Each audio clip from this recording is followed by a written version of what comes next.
my name is Marsha Danzig, and I'm the founder of Yoga for Amputees. I also wrote a memoir called From the Roots.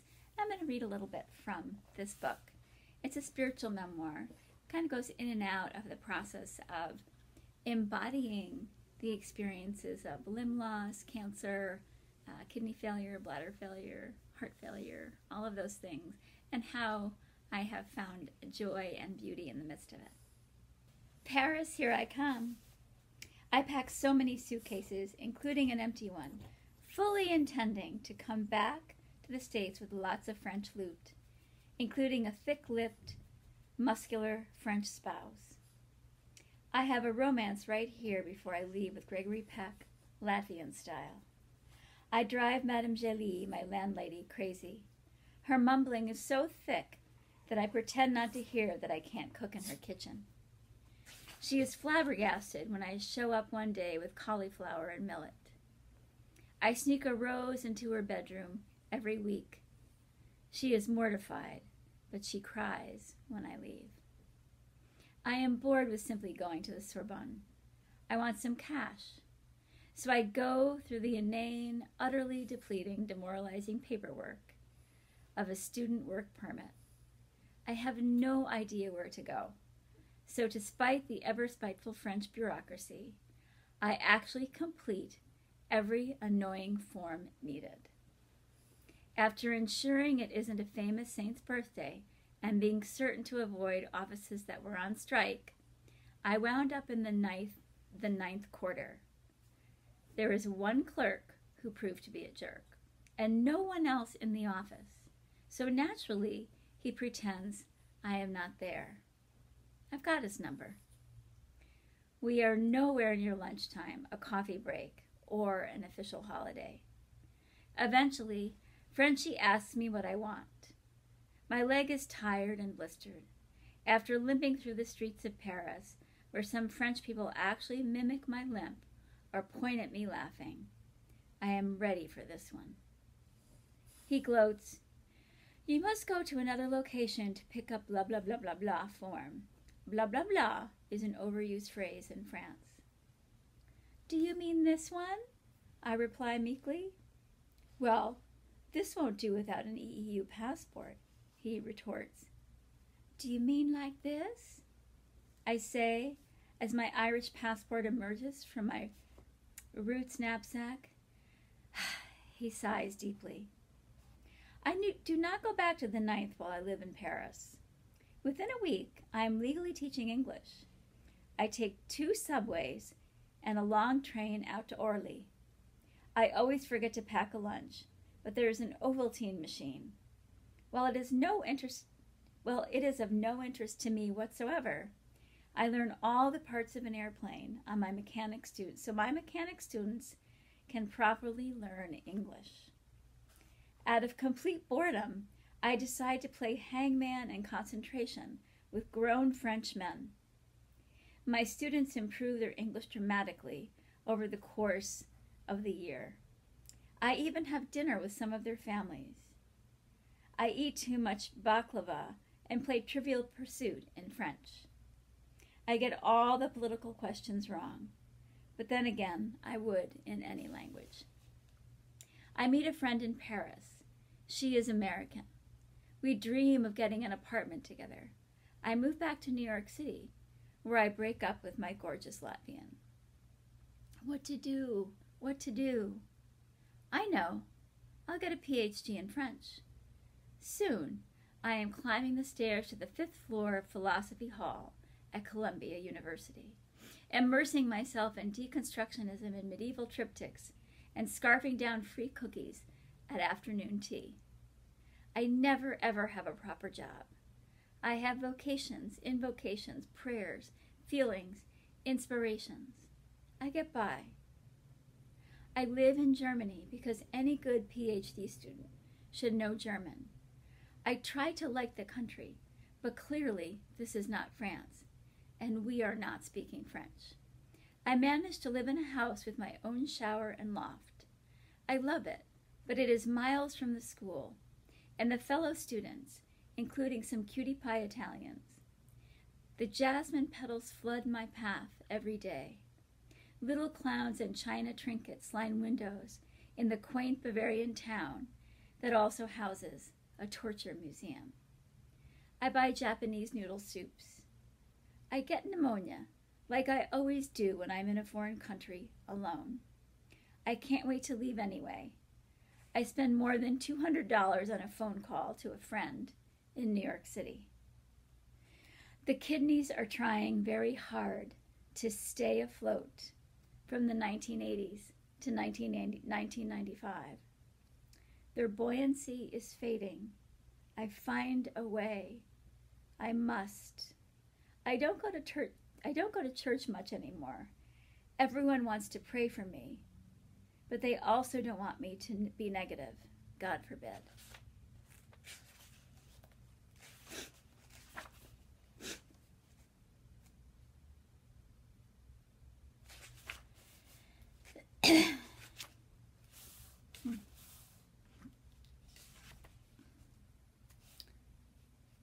If you want to talk about holding on to a thread for dear life, come to a dialysis unit. The thread is a plastic tube pulling really dirty blood out from a lifeline, fistula, or graft, and pushing cleanish blood back in.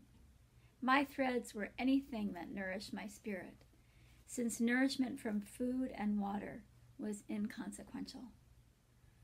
I taught that dialysis a thing or two about what constitutes life force. I still hated it. Oh, how I hated it. My heart was broken by this half-life. I wanted more. This forced, exiled rest was ugly. Overhead lights beamed down. Buzzers sounded all around me. Sickly, nervous people sat nearby. People were stuck in their recliners, all part of the big blood cleansing factory. Hate is not a word I come to lightly. 11 years of these dialysis shenanigans gave me cause to hate. I hated dialysis. I was grateful because it kept me alive, but still, I hated it. I hated seeing the diabetics with their missing limbs and blind eyes. I hated witnessing the comatose elderly wheeled in on stretchers. I hated observing the puffy-eyed, gray-skinned, morbidly obese who looked like they hadn't taken care of themselves a day in their life. I grieved the short-statured 30 to 40-year-olds who had lived with kidney disease their whole lives. I hated being there. I hated the kindness dance I felt I needed to do with doctors and nurses because I had to see them 3 times a week. I hated the false camaraderie, born of so much misery. I hated this teetering between life and death, as precariously close as a plastic tube with my blood running through it, visible to my naked eye.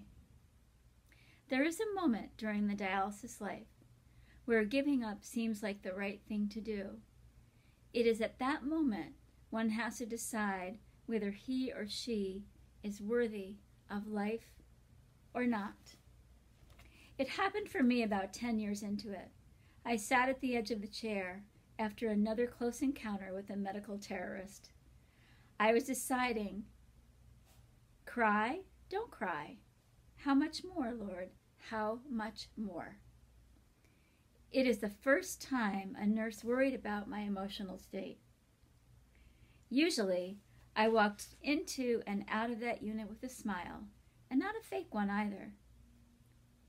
Now I knew it was the first time I honestly lied to a nurse about how I was feeling. No, I'm fine. Just don't ask me to say one more word. Have you ever taken a tour of a dialysis center? Why would you? A typical dialysis room is a big blank room with nonstop buzzers and beepers, overhead lights, no privacy, cold floors, blood spills, overwhelming smells of bleach, lounge chairs feigning cleanliness. Don't look in the crevices where all the blood congeals. And a whole bunch of technicians running about, often to handle the threat of a patient's low blood pressure.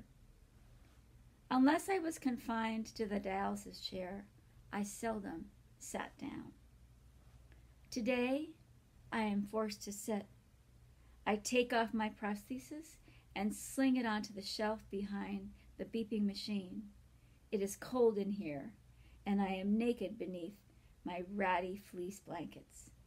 I have weighed myself.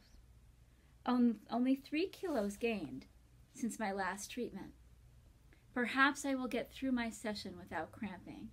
Perhaps I won't crash this time. Perhaps I won't have to hope some nurse or tech gets to me in time to flip me upside down before I clot my graft, fistula, or neck catheter. I am careful to not reveal the packet of Cheez-Its and Reese's peanut butter cups I snuck in. How are they going to plant those 14-millimeter needles in my arm? Why, ethyl chloride, of course. Nurses be damned. A moment of shortened breath comes before the needle meets my skin, and my 4-hour journey into restlessness begins. I can't move much, as I might dislodge a needle or cause a cramp in my calf. Sleep happens occasionally amidst the overhead lights, the scurrying nurses, and the fervor of the occasional emergency. One old lady died next to me. She, who had spoken not a word in years, asked a nurse for her brush. Right after she fixed her hair for God, she was gone. By hour 3, I am back in my mind, willing myself not to cramp or crash. I focus with all my will on talk shows or bad Christian TV. Why did God heal so many people other than me? And try to stay relaxed. If I make it, I am usually blood pressure depleted. I pop my ears, move my jaws, swallow, wait. The needles come out. I press hard on the now tiny wounds. Sometimes there are blood explosions and messy fingernails, even blood spatters on my face, blanket, or t-shirt. I have lost the need to feel dirty about this. I just want to get home. I reach behind for my prosthesis. I slide it on along with my pants. If all goes well, I am 3 kilos less until the next treatment, 2 days later. I pack my things, get to the car, and drive home. The weekends demanded an extra dose of willpower. Drink even less, eat even blander, sweat more, do too much, fend off, fend off, fend off. I decided to take my first trip to see if I could. I told the nurse coordinator I wanted to go to Beverly Hills, figuring they'd have a nice dialysis unit there. I got my rental car, checked into my rockin' hotel, where the staff thought I was part of a heavy metal band. Who was I to disagree? And set out for treatment. As I approached South Central LA on Beverly Boulevard, a gated dialysis unit glistened from across the police station. Isis was my nurse. When I grew cold, she covered me in paper sheets, all they had, told me I was bright and beautiful, practically mauled me with love. I awoke to rattling chains and a string of the most handsome, fit black men I had ever seen. Prisoners, here for dialysis. How much more chaining can one endure? Maybe dialysis for them represented a type of freedom.